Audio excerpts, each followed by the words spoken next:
The peace of Christ be with you. This is the midweek reflection for Third Reformed Church of Grand Rapids on April 1st, 2020. Today's wardrobe has been provided by Ron and Deb Roden with my social distancer t-shirt. And while I certainly wish I was social distancing by a campfire in a tent in the woods, I get to do it here in my office as the rest of the staff is working remotely from home. And earlier this week in this strangely quiet building, I was working on my pastor's pen article for the spring newsletter that we call the third edition. If you're on the mailing list for Third Church, you'll see that soon. And if you're not, shoot us a note and we'll make sure that you get a copy of it. While I was working on it, I found myself thinking, as I often do, about my grandfather, Gordon Earl Abig. He was an incredibly significant person in my life, and I miss him dearly since his death in 2011.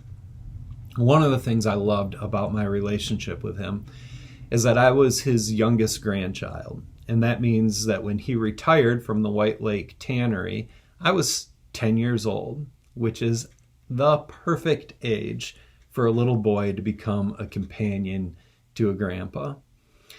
He restored tractors. That was his hobby. He'd get these rusted out heaps, scrap metal, and breathe them back into life.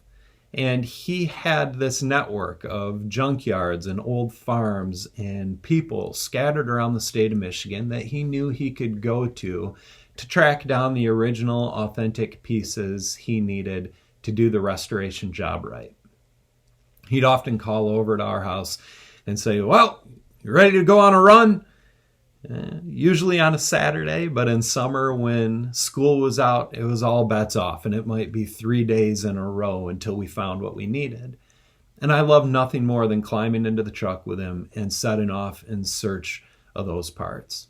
Even as a kid, I knew that while getting the part was the primary goal, it was really about the relationships, the conversations that would unfold and meander along the way.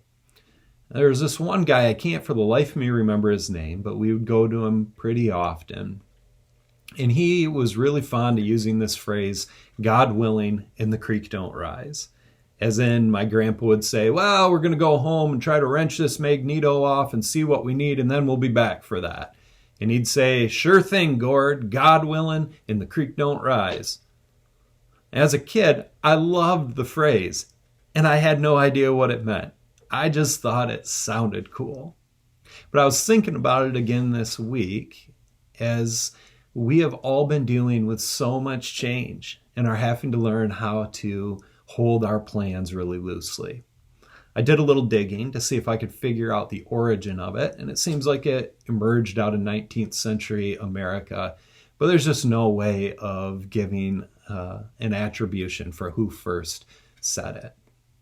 As somebody who spends a fair bit of time hanging out in Scripture, I wondered if it had its roots in the book of James. In chapter 4 there, the author talks about our need to be humble with any of our plans because we don't know what tomorrow's going to bring.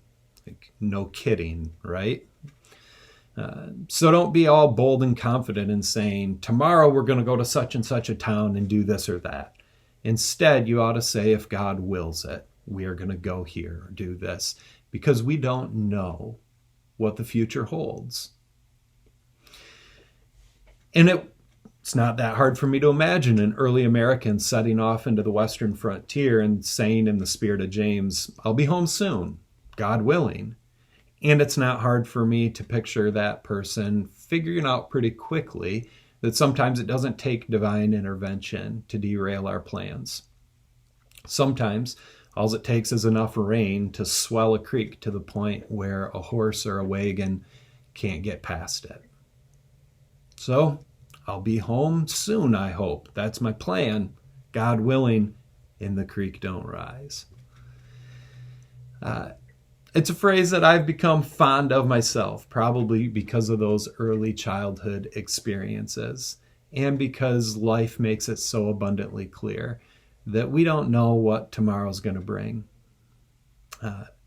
It can be a little overwhelming right now to think about all of the things that we planned on doing this spring, stuff that we were certain our days would be filled with. Weddings, proms, graduation celebrations, Easter worship all together. The list is endless, and we're all having to recognize that sometimes our plans don't go according to plan. That's easier for some of us than for others. Some people can just roll with the punches and adapt pretty easily. Others have an incredibly hard time with that loss of predictability and structure. And so I continue to be having conversations with people and to be processing myself what positive things can come out of this really difficult period. And one of them, I think, is just that, learning to relinquish control, to let go of some of that assurance that we carry with ourselves that we can make plans and trust that everything will go according to them. Because clearly that's not so.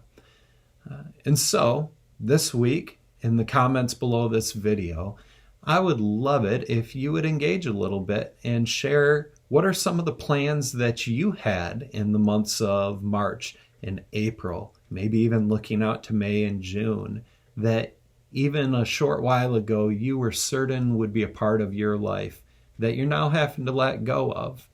And maybe to share a little bit of insight on how you deal with change and how you cope when things don't go according to plan. And I'm going to try to do my best as we go into this Holy Week, because I'm really lamenting the loss of being able to gather together for these significant days in the church year.